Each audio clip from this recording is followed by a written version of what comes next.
संत मत के वर्तमान आचार्य मंचासेन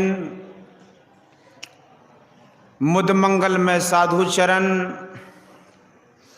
आदरणीय सत्संग प्रेमी माताओं एवं भक्तिमती बहनों, हम सब बहुत ही आनंद के साथ सत्संग वचन श्रवण कर रहे थे। आइए उस सत्संग वचन को थोड़ा सा मैं और आगे लेकर चलूं। आप जिस प्रकार से गौर से श्रवण कर रहे हैं इसी तरह करते रहें। जैसे हम लोग सत्संग कर रहे हैं ऐसे गुरु नानक देव जी महाराज का भी सत्संग चल रहा था। गुरु नानक देव जी महाराज से एक सज्जन पूछते हैं, एक सत्संगी पूछते हैं कि भगवान गुरुदेव ये तो बताएं कि संत दर्शन और सत्संग की महिमा क्या है, इससे होता क्या है, क्या मिलता है लोगों को। तो गुरु नानक देव जी महाराज कहते हैं कि संत दर्शन और सत्संग की महिमा के बारे में अगर तुम जानना चाहते हो तो यहाँ से पास में एक जंगल है, जंगल के पास जाओ, वहाँ पेड़ पर जो भी मिले उससे पूछ लेना। वह आदमी जाता है और जंगल में जैसे प्रवेश करता है पेड़ पर देखा कि एक कौवा बैठा हुआ है। वो कौवा से पूछता है कि भाई ये बताओ कि संत दर्शन और सत्संग की महिमा के बारे में जानते हो क्या। इतना सुनना था कि कौवा मर जाता है। वह वापिस आता है, भगवान बुद्ध गुरु नानक देव जी से पूछता है कि भगवान वो तो मर गया।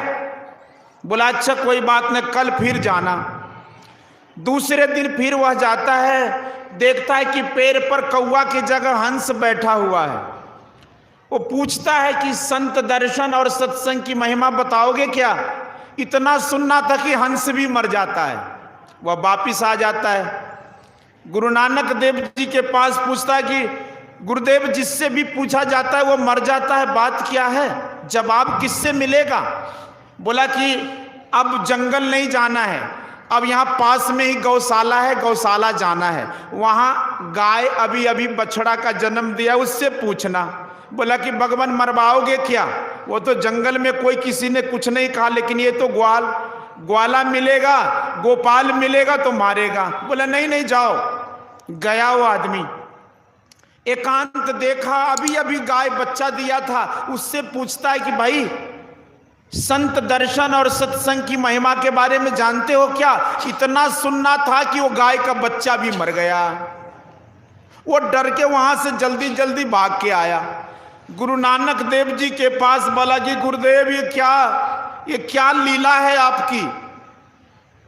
बोला कि अब गौशाला भी नहीं जाना है, अब यहाँ पास में जी हमारे राजा जी है ना, उसके राज दरबार में तुम्हें जाना है। अभी अभी वहाँ राजकुमार का जन्म हुआ है, उससे पूछ लेना। वह आदमी जाता है राज दरबार में और कहता है कि अभी अभी राजकुमार का जन्म हुआ है, मैं उसको देखना चाहता हूँ, दर्शन उसका चाहता हूँ। बोला कि चले जाओ, वहाँ पालना में राजकुमार खेल रहा है। बोला कि एकांत में मिलूंगा। बोला कोई नहीं है, जाओ। वो पालना में राजकुमार खेल रहा है, जैसे प्रवेश करता है आदमी वैसे वो पालना में खेलने वाला बच्चा बोला आओ आओ आओ, संत दर्शन और सत्संग की महिमा पूछने आए हो, मुझे पहचाना, मैं कौन हूँ। बोला नहीं पहचाने नहीं आपको, आप कौन है। बोला कि सबसे पहले किसको से पूछा था, लिए मैं कौवा से हंस, हंस से गाय का बच्चा और राजकुमार बन गया। ये है संत दर्शन की महिमा, सत्संग की महिमा। जयकारा बनता है, पर जयकारा चाहिए। जयकारा करते ना आप लोग, सुनते क्या है।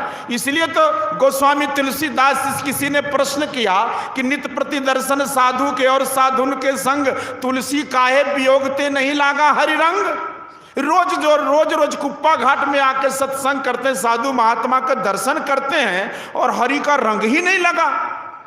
तुलसीदास बाबा तपाक से उत्तर देते हैं कि मन तो रमे संसार में, अतन साधुन के संग, तुलसी याही वियोगते नहीं लागा हरि रंग।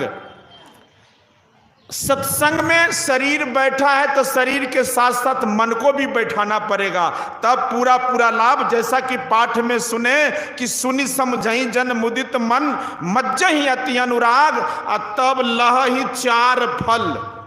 आप किसी कोई भी पेड़ लगाते हैं, आम लगाइए, लीची लगाइए, कटहल लगाइए, उसमें कटहल लगाए तो कटहल मिलता है, आम लगाइए आम मिलता है, लीची से लीची मिलता है। लेकिन सत्संग रूपी फल पेड़, सत्संग रूपी पेड़ अगर अपने जीवन में लगा लिया, अपने परिवार में लगा लिया, तो एक नहीं, दो नहीं, तीन नहीं, चार चार फल मिलता है।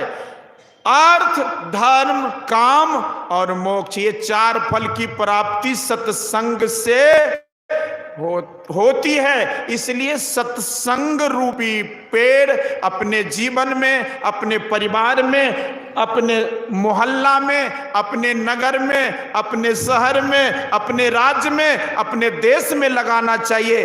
तब ये मानव जीवन सफल होगा, सुखमय होगा, शांतिमय होगा। इसी आशा और विश्वास के साथ आप सत्संग वचन श्रवण करते रहिए, करते रहिए।